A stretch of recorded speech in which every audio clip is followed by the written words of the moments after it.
बड़ा अपडेट ये कि डोनाल्ड ट्रंप और नेतन्याहू के बीच झगड़ा हुआ है। नेतन्याहू से बातचीत के दौरान डोनाल्ड ट्रंप भड़क गए। ट्रंप ने नेतन्याहू को पागल तक कह दिया और ट्रंप ने नेतन्याहू को एहसान फरामोश भी बताया है। एक्सक्यूज की रिपोर्ट में यह दावा किया गया है कि दोनों की फोन कॉल पर बात हुई है। इस बीच दोनों के बीच झगड़ा होता है। डोनाल्ड ट्रंप ने नाराजगी जताई है। लेबनान में हुए हमलों को लेकर ही नाराजगी जताते हुए नेतन्याहू को एहसान फरामोश बताया और ट्रंप ने नेतन्याहू को पागल भी कहा।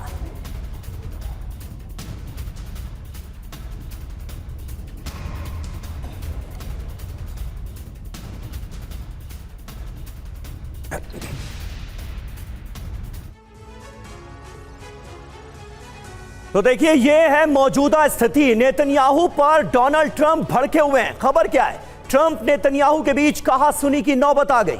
फोन पर दोनों के बीच बातचीत हुई। नेतन्याहू पर गुस्से में चिल्लाए ट्रंप। ट्रंप ने नेतन्याहू को कहा, तुम बिल्कुल सनकी हो, तुम एहसान फरामोश हो। सोचिए, ट्रंप नेतन्याहू को कह रहे हैं कि सनकी हो, एहसान फरामोश हो, सब तुमसे नफरत करते हैं। मैं ना होता तो तुम जेल में होते। तुम्हारे चलते इजराइल आज पूरी दुनिया में अलग थलग पड़ता हुआ नजर आ रहा है। तो ये बहसा बहसी की नौबत आ गई ट्रंप और नेतन्याहू के बीच। मेजर जनरल संजय सॉय हमारे साथ मौजूद हैं। सॉय साहब, किसने सोचा था कि नौबत यहां तक आ जाएगी? मतलब ईरान से जंग, अमेरिका और इजराइल का साथ, ईरान जिस तरह से भारी पड़ा 40 दिनों की जंग में, और अभी जो स्थितियां हैं उसके चलते अमेरिका पर अब किस कदर दबाव पड़ रहा है, यह ट्रंप की भाषा बता रही है। नेतन्याहू को सनकी, एहसान फरामोश कहा जा रहा है। बिल्कुल समीर, देखिए ऐसा है कि एक तो ट्रंप की भाषा है ही, कई बार काफ़ी नेताओं को, काफ़ी राजनेताओं को ऐसा कह चुके हैं, जिसका खामियाजा अमेरिका भुगत रहा है कि काफ़ी देश आज अमेरिका का साथ नहीं दे रहे हैं। क्योंकि कोई भी जब राष्ट्रीय अध्यक्ष के साथ आप ऐसी बात करते हो तो वो भी एक डेमोक्रेसी का इलेक्टेड लीडर है, उसको भी अपना जवाब देना है। लोग उसकी तरफ देखते हैं आज हमारे लीडर को किस तरह की बात की गई। ये तो हो गया एक एंगल। दूसरा ये बात डेफिनेटली है कि ईरान युद्ध की वजह से आज पूरी दुनिया में उथल पुथल मची हुई है, एक डायनामिक्स बदली होते जा रहे हैं। देखिए, अमेरिका और इजराइल एक बहुत ही ज़बरदस्त दोस्त, और इजराइल अगर अमेरिका की मदद नहीं हो तो अभी तक इतनी लंबी लड़ाई नहीं लड़ सकता था। ये भी हकीकत है, क्योंकि जो अमेरिका की लगातार हथियारों की सप्लाई, चाहे वो हमास के खिलाफ हो, हिजबुल्लाह के खिलाफ हो, हूथी के खिलाफ हो, ईरान के खिलाफ हो, और साथ साथ में सीरिया, इराक, जगह जगह वो हमले करता रहता है। कैसे कर रहा है? अमेरिका उसको इंटेलिजेंस, अमेरिका उसको हथियार, अमेरिका उसको पैसा दे रहा है। तीसरी बात यह है कि लेकिन आप अगर इस तरह को बातें करते हो कि भैया तेरे हमारे बिना तू नहीं रह सकता था, हमारे बिना तुम खत्म हो, एहसान फरामोश हो, तो ये कहीं ना कहीं एक रिश्तों में बड़ी ज़बरदस्त खटास पड़ जाती है। एक बात और कहना चाहूँगा कि ये जो लड़ाई लगातार चलती जा रही है, अमेरिका निकलना चाह रहा है इससे, क्योंकि अमेरिका के इंटरेस्ट अलग हैं।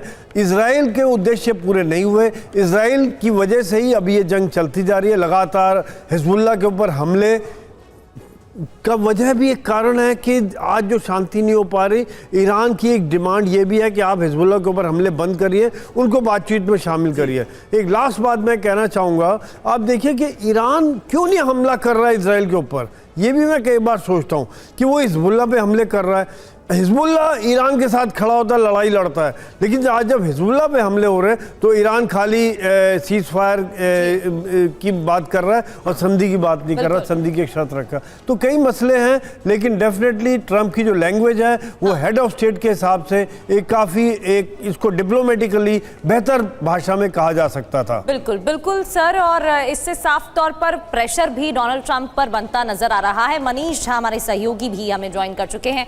मनीष, जिस तरीके से ये नाराजगी की खबर सामने आई है, दोनों के बीच झगड़ा हुआ है, क्या माना जाए? डोनाल्ड ट्रंप को अब लग रहा है कि वो जंग में बुरी तरह से फंस रहे हैं इजराइल की वजह से, नेतन्याहू की वजह से, क्योंकि जब वो चाह रहे हैं कि मामला सुलझ जाए तब भी इजराइल लेबनान पर हमले कर रहा है।